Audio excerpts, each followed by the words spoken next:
Here's a quick look at the low-level tech driving the record-breaking speeds of Row64. So the center point of our performance is the RamDB database, and this is highly optimized to move to L3, L2, L1 caches in the CPU, and then it has this layer of accelerated compute called GpuDB over top of it.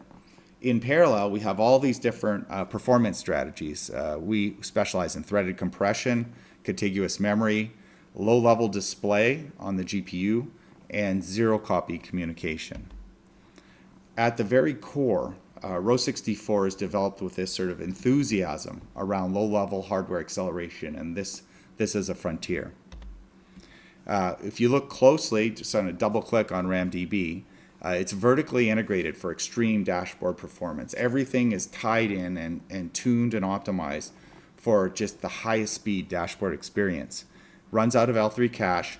Now you can think of it like Redis for relational databases, but also, Redis runs key value pairs, and that's how a lot of famous websites like Stack Overflow, for example, uses this kind of tech for retrieving websites very quickly. But it doesn't run well on databases. And so we have this highly optimized RAM database where it does work with unstructured data, but it works extremely fast in a high-tuned way with relational databases. Now, if you look at the difference between RamDB and Redis, there are a lot of differences. There's more data types. It's set up for mirroring databases. There's multi-threading, and also this vertical integration just makes it much better. Now, if we look at this sort of principle of locality, there's an exponential curve when you access higher levels of cache. And so as a company, RamDB is focused on RAM, but we are also very focused on pushing compute into the higher level caches, especially L3 cache is a frontier of many recent hardware innovations over the last year or two. ByteStream is this sort of the container of data flow within Row64. It's a format that's open source. It's sort of a platform for moving data and computing. You can connect it to all your own data flows. You can think of it like JSON for contiguous bytes, so you can inspect it and work within it simply. It avoids memory fragmentation, and it just runs at very high speeds.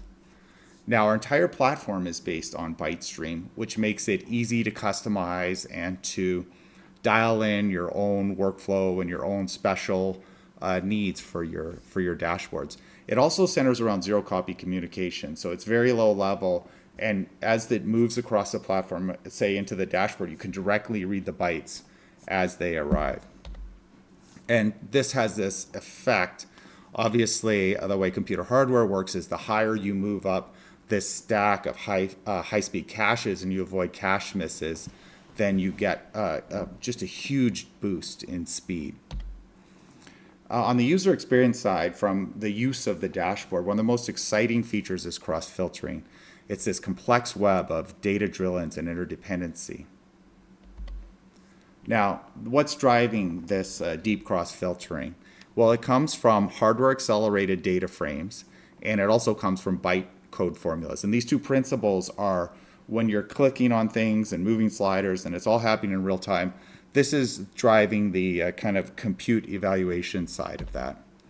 And so there's this super high-speed dependency graph where it mixes strategies in a really smart way. It uses our hybrid engine, and it flows data to charts, graphs, spreadsheets, and dashboards.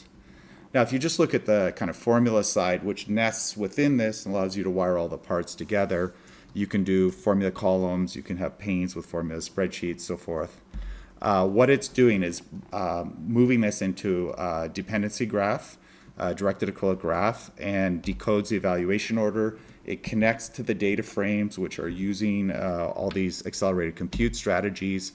It parses them into trees, and then it turns it all into bytecode. So you can see it's starting at the root node upwards, and it pushes everything similar to how Java or C# works. They compile code into bytecode. Row64 moves your entire graph into a kind of bytecode that is extremely fast. Now, if we look at the hardware acceleration side, the compute engine, it's optimized for maximum acceleration of hardware. And this is sort of the history of Row64 our company has been specializing in this kind of approach for a long time. And there's a lot of nuance in here. Something that we do that's special is we analyze the crossover points. So the CPU can be faster if the time to send it over the PCIe bus is too long. So we find these crossover points and when to switch between different compute strategies. On the display side, we're very focused on innovation in display speed and detail and resolution. And this has led to this hybrid engine where it's adaptive. It can switch and it can port over to all this different GPU and hardware context. And over time, this effort has grown to include cloud, to include execution of the browser and virtual machines. And we continue to expand Row64 as just the highest speed way to to visualize your data. On the kind of under the hood of that is this migration from CPU compute to GPU compute, especially on the display side, move things more into primitives and GPU memory. Finally, a specialty of our company is threaded compression. And this leads to faster dashboard load and faster interactivity in the browser.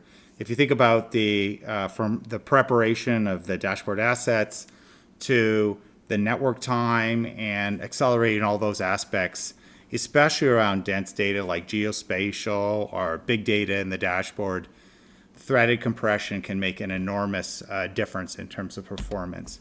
If you look at the numbers of how we've set up threaded compression, which is in a very flexible, powerful way, it can be up to 600% faster for many networking scenarios.